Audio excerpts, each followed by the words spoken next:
Okay, so this is the last segment, segment 8. So, like I say, if you just play something and it sounds good and you do it and you get into the groove and everything,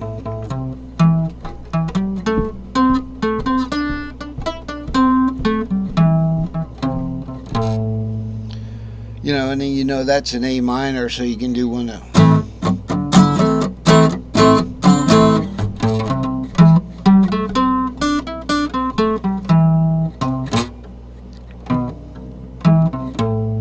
Okay, I've been slipping off that all day. The whole thing about that is you're doing this 5-3-1, or in A minor it's 3 root 6, right? But you know what you're doing there, okay? You're not just playing some kind of an arbitrary pentatonic scale. It's giving you some kind of identification of this triad here. You know what you're playing. So we could try one over at the Dorian that doesn't go too far into past the root or something like that. Or maybe we could try a Phrygian. So we could start with a Phrygian minor and then go up to the octave. From the octave, from Phrygian, let's say on the piano here. So you got some kind of groove going.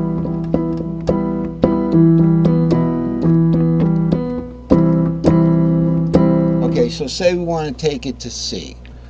All right, so we've got 3, 5, 7, 3.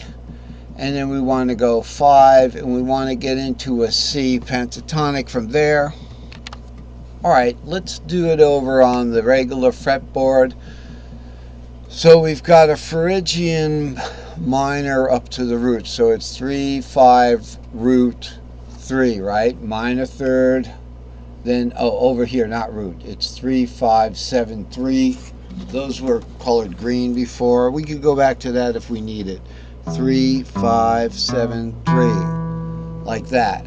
Then from there we want to go into a D-shaped root, and I know that from over here, from the diagram we were looking at. So we've got 3, 5, 7, 3. We're in the D cage here. We're at the bottom here of my fretboard here, where my open is root here, because I'm down C tuned. So it's 3, 5, 7, 3. Then I'm going to take it into a D-shaped root. That's going to be 3, 5, 6, root 2, 3, pentatonic. It's going to sound like this.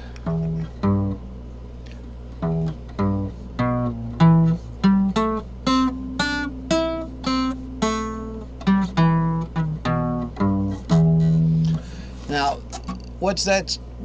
It doesn't really sound like much, but if you look at it as how I can play it on the piano, it's pretty much an E minor going to a C.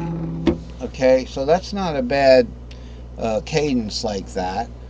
Or so you play it a little softer, like.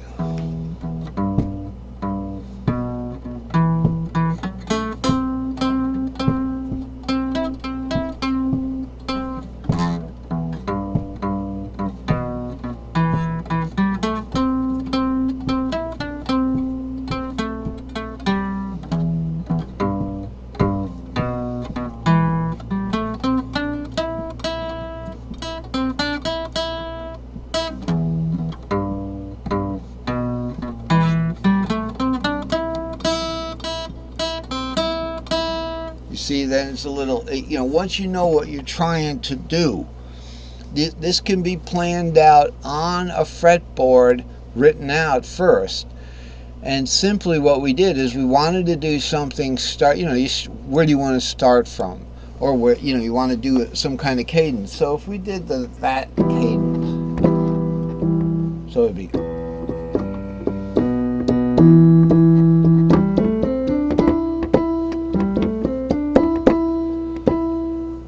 Twice.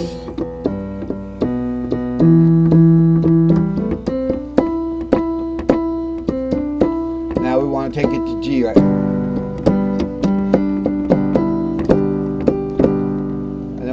we go from there. I know where we would go from there. Probably, maybe to an A minor.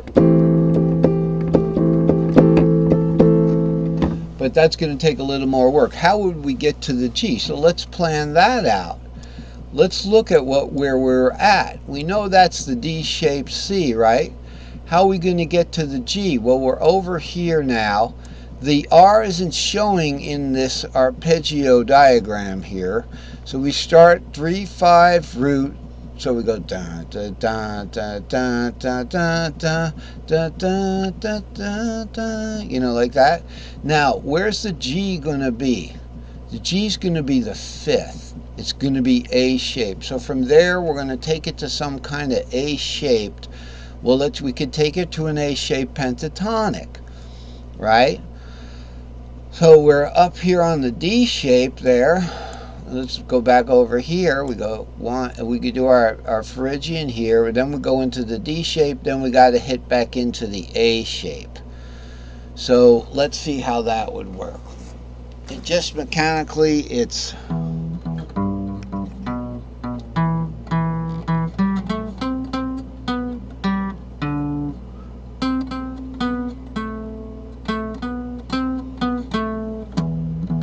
got to do it twice.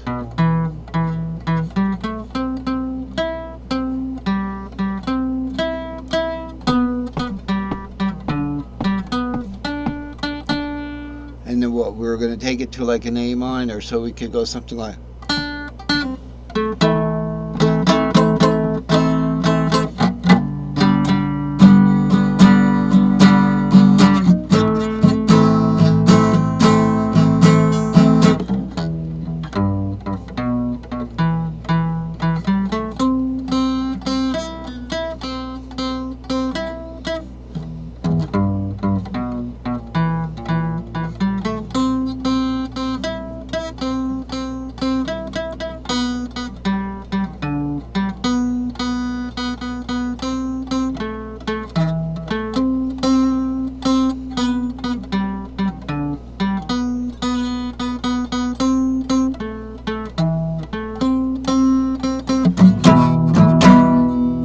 Something like that, and you'd start doing the whole thing again. I just said I detest all of a sudden breaking into chords. I don't mind doing it for a minor if I'm like, you know, I can't find the arpeggio. So the bottom line is that's how we get around. And you know, when it's very, I know it's you know, difficult at first to go different chords when you can't even find one of them. You know, but it'll come if you learn it properly. Okay. The pentatonic. So the whole idea is to use the pentatonic scales as a structure. All right, so you can always go to one of them, or a different one, or start one from any string. But you have to have your connecting notes. So let's talk about the connecting note in that little riff we did. It might be easier to use the color diagram. So this is the Phrygian third. Da, da, da, da, da, da, da, da. That's our start, right? A bass player would be doing that, and you'd have a rhythm player doing an E minor. From there, we wanted to go to the D shape right there. There's an R there. Okay. The point is, what connected us to that D shape was the 3. So we got up to that E. Now we're looking for, you know, a D-shaped root here. So the 3 took us into an S2L there. Here's an S2L. 3, 5, warped up, 6, root. 2, 3. We could have done different things from that. Even if we wanted to get to the key of C from that 3, we could go 3, 5, 7, 3, and then 3, 2, 1, and finish down to, you know what I'm saying. And we could go back up the C scale. That's the center of an S3XL. 5, 6, 7, root 2, 3, 4, 5, 6. So you do something like.